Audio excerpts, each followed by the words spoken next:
He just signed with Manchester City, right? Pretty Yep. big deal. Huge. Big move for him. And we're getting all of our information from his Spanish Wikipedia page. Oh, wow. Going right to the source. Yeah. But it's actually got some really interesting stuff on there. Mm. So we're going to dive right in. Okay, so this guy, NICO Gonzalez, started at Barcelona's youth academy, La Masia. I mean, talk about pedigrees. Starting there when he was, what, like 11? 11. That's crazy. 11 years old? What were we doing at 11? Yeah, seriously. I think I was playing like, I don't know, kickball or something. Yeah, right. Not training to be a world-class footballer. Exactly. La Masia. I mean, that's where like Messi and Iniesta and Xavi, all those big names. Yeah, they all came through there. Crazy. And then he plays with some huge names, and he's already making a name for himself internationally. Well, and internationally also, like, U21 for Spain. It's huge. Oh, yeah. His whole family, too, has a football legacy. We'll get into that a little bit later. Okay, but let's break it down from the beginning. So, expert, you want to give us some info on La Masia? Yeah, so La Masia, it's not just like a youth academy, it's the youth academy. Right. Barcelona's legendary, responsible for developing some of, like you said, the biggest names in football. I mean, Messi, Iniesta, Xavi, I mean, the list goes on and on. It's incredibly competitive and demanding. So to get in there at 11, I mean, that speaks volumes about his raw talent right from the get-go. Yeah. And like you were saying, it's not just about talent, right? Because there's so many talented kids out there. Oh, yeah, absolutely. There's a philosophy there, right? They instill a style of play, a way of approaching the game that's like, it's synonymous with Barcelona. You can see it in the way their teams play. The passing, the movement, the possession-based style. They mold these young players almost like a footballing boot camp into the Barcelona ideal, Yeah. So he's learning that from such a young age. Exactly. That philosophy is ingrained in him. Wow. So that makes a lot of sense. Yeah, and I mean, you see, like you said, he thrives. He rises through the ranks really quickly. Debuts for Barcelona B at 17. 17, that's nuts. I mean, that's already impressive. Right. And then just a few years later, boom, he makes his debut for the senior team in La Liga. That's during the 2021-22 season. And that's a significant achievement for any young player, let alone someone who came through La Masia. It's a big, big stage. Huge stage, yeah. Okay, but let's talk about some specific moments, right? Yeah. Because everyone always loves to hear about these big breakout moments. I mean, do you remember his first Champions League start? Oh, yeah. Against Dynamo Kiev. Yeah. Huge deal. And he got great reviews. Oh, yeah. I mean, everyone was talking about him like, this kid, he's got something special. You could just see it, Yeah. And then it wasn't long until he started scoring goals, too. His first one was against Osasuna, and then he scores the game-winning goal against El Jacket. Clutch. That's what you want to see, Yeah. Stepping up in those big moments. It shows he can handle the pressure. Yeah, and those early goals are so important, right? Not just for the team, but for, like, their own confidence. Oh, absolutely. I mean, scoring on a stage like La Liga, right? It's a validation. It proves to yourself and everyone else that you can compete at the highest level. It's a huge mental boost. Huge. And for a young player, that can make all the difference. So he's doing amazing at Barcelona, and then he gets loaned out to Valencia for the 2022-23 season. Right, and that's a common thing in football. Yeah, a lot of people who don't follow football super closely maybe don't know about that. So what is a loan spell? Yeah, so basically a player temporarily joins another club. It could be for a season, could be for a shorter period. The main idea is for them to gain experience, get some playing time, develop their game. Yeah, makes sense. Especially for younger players like NICO, who might not be getting regular minutes with their main team. It's a chance to really hone their skills in a competitive environment. So for him, why Valencia?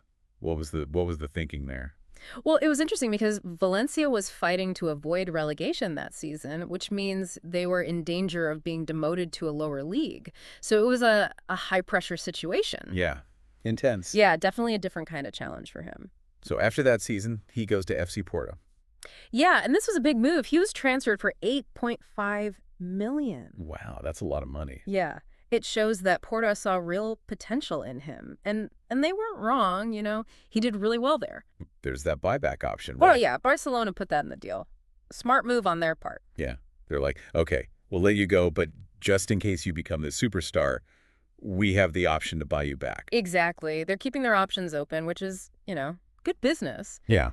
And for NICO, it was a chance to prove himself, really establish himself as a key player, which he did. Yeah.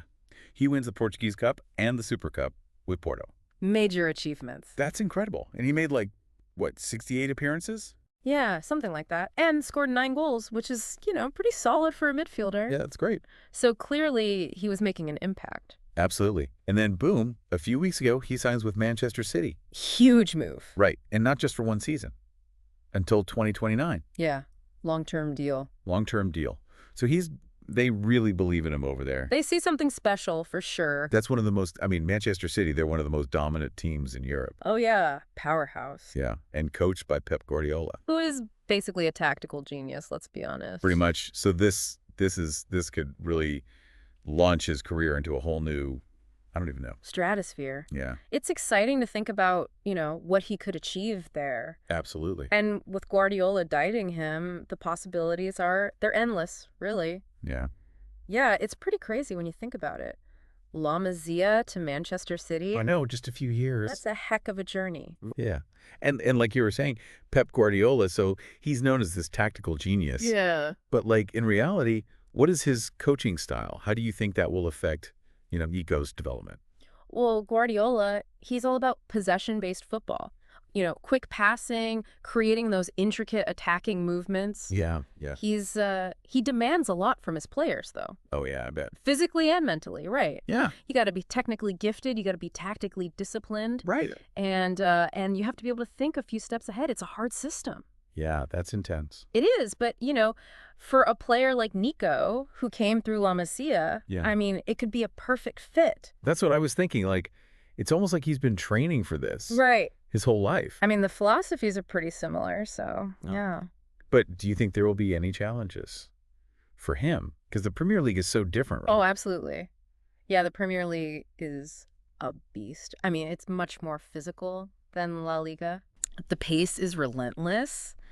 It's a different style of play altogether, so he'll need to adjust to that pretty quickly. But, from what we've seen, he's pretty adaptable. He seems like. He's got the technical skills, he's got the vision, and he's shown that he can handle pressure. Right. So I think, he's got what it takes to succeed. So you mentioned vision, and it makes me think about his playing style. Yeah. How would you describe him as a player? What are his strengths for those of us who haven't seen him? Well, he's a smart player, like really intelligent. He sees the game well. He's got excellent ball control. Yeah. He's a good passer. He's really good at finding space. He's not the biggest guy, but he's surprisingly strong. Oh, okay. And he's great at protecting the ball. Interesting. And he can play in a number of different midfield positions, so he's, Versatile. very versatile, yeah. Which is great. Any team would want a player like that. So we've talked about club, but what about his international career? Could we see him in that senior squad soon? Ooh. Well, he made his debut with the U21 Spanish team back in 2021. Yeah. But if he's shining at Manchester City, he's got to get noticed. he's definitely on their radar. Yeah. The Spanish national team is, kind of in a transitional phase right now, so they're looking for young players to step up. Okay. Yeah. So a successful stint at City, yeah, he could be in that senior squad sooner than later. That would be amazing. Mm-hmm. Imagine that playing in like a World Cup or a European Championship. Yeah, that'd be huge. That's so much pressure, though. Oh, yeah, immense pressure. To play at that level. Especially for a country like Spain with such a rich footballing history, those expectations are high. Yeah, for sure. But, he seems to thrive under pressure. He does, yeah. He's played in big games. He's scored important goals. I think he can handle it. Yeah, he's got the right temperament, for sure. Yeah, definitely. And let's not forget his family, right? His dad was a Spanish footballer, his uncle, too. Oh, yeah, that must have been a huge influence. Huge. To grow up around the game like that, it must have instilled a real passion in him. So it's like a family legacy. Oh, absolutely. Yeah. Okay, so we've talked about his journey so far. Yeah. His playing style. But what's the one big takeaway you want to give our listener about Nico? Like, what makes him stand out? I think it's his dedication and his willingness to embrace challenges. Okay. He's not afraid to push himself, step outside of his comfort zone. He keeps moving. La Masia to Valencia to Porto, now Manchester City. It's always, a step up. He's trying to improve. Yeah, he's constantly seeking new experiences, testing himself. I admire that. Yeah, that's awesome. And, with this move to City, the stakes are higher than ever. Oh, yeah, definitely. So much pressure, so much potential. Exactly. And that's what makes his story so compelling. Will he adapt to the Premier League? Can he make an impact at City? Will he break into that Spanish national team?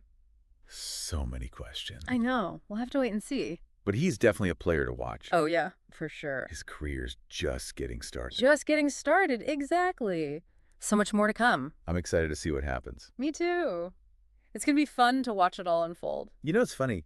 Going through all this info on NICO, Yeah. it's almost like reading a book, you know? Yeah, like a sports novel or something. Yeah.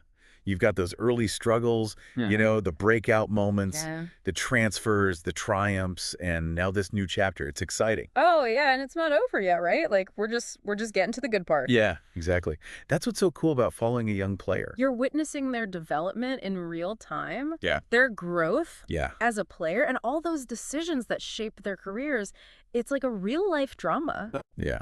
And in his case, it feels like it's really just getting started. Oh, yeah. He's at this point now where he could just explode. Yeah. Become a global star. Yeah, but you know, there's still those challenges, right? All the pressure. Oh, immense pressure, yeah. And there's no guarantees in football. No, not at all. It's unpredictable. That's part of the beauty, right? We can analyze and speculate all we want, Yeah. but ultimately it's up to NICO to make the most of it, to seize those opportunities. So as we wrap this up, what's like the big question Ooh, good question. that you think listeners should be asking about him? Like, what's going to keep them thinking about this? I think the big question is, can NICO Gonzalez live up to these massive expectations?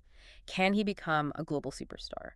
Can he, like, transcend the hype and become one of the greats? I mean, only time will tell. But he's definitely got the potential, the talent, the drive. Yeah, for sure. And now he's at a club that can really, you know, give him that platform. Help him take it to that next level. Yeah, exactly. Yeah. So, yeah. It's going to be fascinating to watch, to see if he can, you know, grab this moment. I love it. That's a perfect cliffhanger. So we've explored his past, analyzed his present, speculated about his future. All through the lens of his Spanish Wikipedia page. It's been a journey. But now it's up to you, listener, That's right. to keep an eye on NICO's journey. Will he become a legend? Will he conquer the Premier League? Oh, good question. Will he lead Spain to glory? I can't wait to find out. The story's still being written, and you have a front row seat. Enjoy the ride, everyone. Thanks for joining us for another deep dive. See you next time.